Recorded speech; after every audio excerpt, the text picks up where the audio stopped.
నమస్తే. నేను దుబ్బాక కిషన్ రావు, సికింద్రాబాద్ స్వర్ణకార సంఘం ప్రముఖ నాయకుడిని.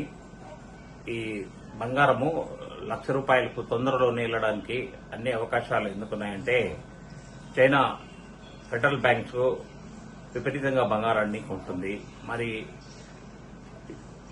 ఇజ్రాయెల్ హమాస్ వార్ ఇంకా నడుస్తూనే ఉంది. రష్యా ఉక్రెయిన్ వార్ కూడా నడవడము, మరి పెట్రోల్ రేట్లు ఇంకా దిగరాకపోవడం వల్ల కూడా బంగారం పెరగడానికి ముఖ్య కారణాలు. ఇప్పుడు 74,500 ఈ రోజు ఉంది.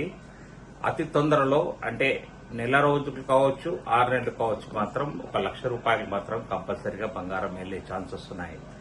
మరి దీన్ని పబ్లిక్ ఎలాగా స్వీకరిస్తుంది అనడానికి మాత్రము మన దగ్గర ఏమీ వాళ్ళని ఏ విధంగా కూడా కాపాడలేకపోతే మధ్యతరగతి కుటుంబాలైనా మరి ఎవరికైనా కానీ బంగారం ఈ రోజుల్లో మహిళలకు కావాల్సినది మాత్రం అందుబాటులో లేకుండా పోతుంది. ₹1,00,000 ఇప్పుడున్న రేటుకే 74,500కి కొనడానికి కూడా ఎంతో అవస్థలు పడుతున్నారు.